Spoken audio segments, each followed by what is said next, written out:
और बड़ी खबर दिल्ली से मालवीय नगर अग्निकांड से जुड़ी बड़ी खबर इस वक्त आपको बता रहे हैं। उपराज्यपाल ने मैजिस्ट्रेट जांच के आदेश दे दिए हैं। देखिए, मैजिस्ट्रेट जांच के आदेश दिए गए। विशेष सेफ्टी अभियान शुरू करने के भी आदेश दिए गए। Hotel, coaching centre, nursing home की भी जांच होगी। जगह जगह पर और नियमों का उल्लंघन करने वालों पर सख्त कार्रवाई होगी। ये भी कल इस घटना के बाद फैसला लिया गया। मालवीय नगर में कल बहुत ही भयानक अग्निकांड हुआ था, जिसमें 21 लोगों की मौत हुई है और कई लोग अभी भी अस्पतालों में। उसके बाद प्रशासन और सरकार तुरंत एक्शन में आ गई और कदम उठाना शुरू कर दिया है। गिरफ्तारियां भी हुई हैं और ये भी तय कर दिया है, सुनिश्चित किया है कि आने वाले दिनों में ऐसी घटना ना हो। इसके लिए आज ही से सेफ्टी मेजर्स को तय किया जाए। यही वजह है कि मालवीय नगर अग्निकांड में अब मैजिस्ट्रेट जांच के आदेश दिए गए उपराज्यपाल की तरफ से और कहा कि विशेष सेफ्टी अभियान शुरू किया जाए और होटल, कोचिंग जैसे सेंटर या नर्सिंग होम की भी जांच हो। वहां पर देखा जाए क्या सेफ्टी मेजर्स हैं या नहीं, सेफ्टी इक्विपमेंट्स हैं या नहीं, फायर से जुड़े एक्सटिंग्विशर्स है या नहीं।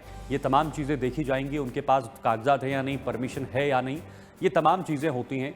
क्योंकि इलीगल तौर पर जब चीज़ें चलती हैं तो वो ऑन रिकॉर्ड नहीं होता, उसके बाद जिम्मेदारी लेने के लिए कोई सामने नहीं आता। तो ऐसे में अब सरकार ने बड़ा कदम उठाया। दरअसल ये दिल्ली के मालवीय नगर इलाके के हौजरानी क्षेत्र में एक अग्निकांड के बाद बड़े एक्शन की तैयारी की जा रही है। दिल्ली के उपराज्यपाल तरणजीत सिंह संधू ने दिल्ली सरकार और संबंधित विभागों के उच्च अधिकारियों के साथ आपात समीक्षा बैठक की। बैठक में एलजी ने निर्देश दिए कि आज से दिल्ली में 1 महीने का विशेष फायर सेफ्टी अभियान शुरू होगा, जिसके तहत दिल्ली के सभी hotel, guest house, nursing home, coaching centre समेत संवेदनशील इमारतों की जांच होगी। उपराज्यपाल ने साफ कहा है कि इस दौरान फायर नियमों का उल्लंघन करने वाले संस्थानों पर सीलिंग जैसी कार्रवाई होगी। प्रॉक्स चौधरी हमारे साथ, हमारे संवाददाता जुड़ गए हैं। प्रॉक्स, देखिए, कल से हम लगातार इस घटना पर नजर बनाए हुए हैं।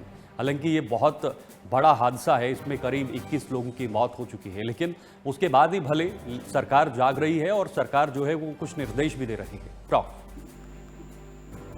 बिल्कुल, देखिए, कल के घटना ने पूरे देश को झकझोर कर रख दिया है। प्रधानमंत्री तक संवेदना व्यक्त की गई है और इस पूरी घटना में 21 लोगों की मृत्यु हुई है, जिसमें से 12 विदेशी नागरिक है, 9 भारतीय नागरिक है। और फिलहाल कल चूंकि इस पूरे इंसिडेंट के बाद एलजी की तरफ से बैठक बुलाई गई थी विस्तृत रिपोर्ट के साथ कि क्या कुछ अब तक हुआ था, और उस रिपोर्ट को सुनने के बाद, पढ़ने के बाद, उस पर पूरी जानकारी लेने के बाद ये फैसला लिया गया है कि दिल्ली में 1 महीने का अग्नि सुरक्षा अभियान चलाया जाएगा, जिसकी शुरुआत आज से होगी। और इस अभियान के तहत hotel, guest house, nursing home, coaching centre सहित जितने संवेदनशील प्रतिष्ठान हैं, उन सभी की सघन जांच की जाएगी कि आखिर क्या वो नॉर्म्स के तहत बनाए गए हैं, क्या फायर विभाग से एनओसी ली गई है या नहीं ली गई है, या सभी नॉर्म्स को दरकिनार करके एक साइड रखकर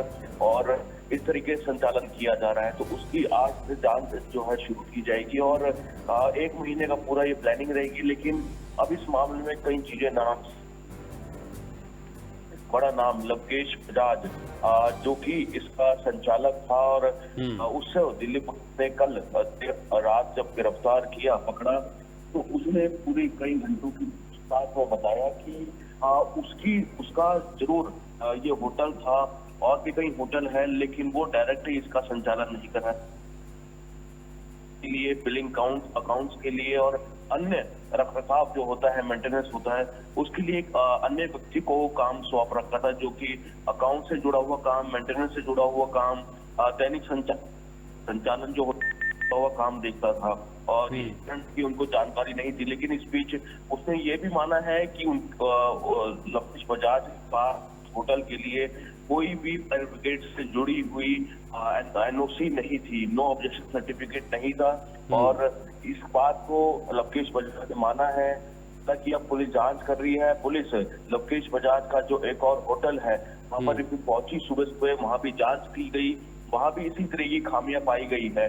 तो ऐसे में अब कार्रवाई की जाएगी। आज कुछ देर बाद ही लवकेश बजाज को दिल्ली के साकेत कोर्ट में पेश किया जाएगा और वहां से रिमांड लिया जाएगा, ताकि पता लग पाए कि आखिर और कौन कौन से इनके साथ बिजनेस पार्टनर थे जो कि इसमें सहयोगी थे, इनके द्वारा मिलकर ये संचालन किया जा रहा था। क्योंकि ये कोई पहला मामला नहीं है, इस शीतल से पहले बहुत से मामले आए हैं, लेकिन हर बार सवाल खड़े होते हैं कि क्या प्रशासन, क्या सरकार इंतजार करती है हादसों के बाद का, कि हादसे होंगे उसके बाद जांच की जाएगी। क्योंकि अमूमन 3 साल के लिए लाइसेंस दिए जाते हैं। बीएनपी का जो लाइसेंस है वो 3 साल के लिए दिया जाता है, उसको फिर से रिन्यू करवाना होता है।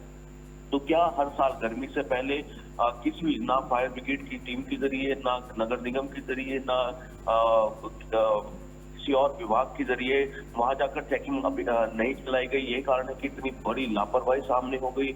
और एक ऐसी जगह है जहां पर बीएनपी के लिए लाइसेंस दिया गया और वहां पर इतनी धड़ल्ले से कमरे बन जाते हैं। वहां लोग, ऐसी जगह, पॉश इलाका, मैक्स हॉस्पिटल सामने था, लोग उसी में इलाज कराने के लिए यहाँ पर आते थे। और क्योंकि इसमें जो 9 भारतीयों की मौत हुई, उनमें से 8 एक ही परिवार के हैं, अग्रवाल परिवार के हैं, जो कि गुड़गांव के रहने वाले कारोबारी हैं। और आप देखिए कि पूरा परिवार किस तरीके से इससे पीड़ित हुआ है और एक ही परिवार के 8 लोगों की इसमें मृत्यु हो गई है। तो सवालों के घेरे में है। दिल्ली पुलिस लगातार बयान जारी कर रही है। जब गिरफ्तार किया लवकेश बजाज को, पहले हिरासत में लिया गया, उसकी डिटेल दिल्ली पुलिस की तरफ से दी गई। और अब फिलहाल आज से एक नया अभियान, अग्नि सुरक्षा अभियान की शुरुआत पुलिस और प्रशासन, अलग अलग विभागों की तरफ से किया जा रहा है, ताकि ऐसी दोबारा से जो कमी चलने के कारण, कमी रहते के कारण इतना बड़ा हादसा हो गया, ऐसा दोबारा से दिल्ली में ना हो सके। दिल्ली देश की राजधानी है और अगर इसी राजधानी में अगर इस कदर नियमों को ताक पर रखकर धड़ल्ले से ऐसी संचालन किया जाएगा, ऐसे होटल्स को बनाया जाएगा। और ऐसे नहीं होटल्स, आपने देखा होगा पिछले कुछ समय पहले कुछ हॉस्पिटल्स ऐसे होते थे जिनमें एंट्री एग्जिट एक होती थी, लेकिन बाद में सरकार की तरफ से जब आदेश आए और कंपल्सन किया गया, तो उसके बाद अलग से कुछ स्टेज जो है हर फ्लोर को एग्जिट एंट्री करते हुए बनाए गए थे। लेकिन होटल्स के लिए ऐसे कोई नियम लागू नहीं हुए। यही कारण है कि धड़ल्ले से जो है खाली दिल्ली नहीं, शीतल पूरे देश में चल रहे हैं। और ऐसे होटलों की संख्या कई लाखों में होगी जो कि इस तरीके से चल रहे हैं, जिनके पास ना एनओसी होगी, ना किसी और विभाग से जुड़ा हुआ कोई सर्टिफिकेट होगा।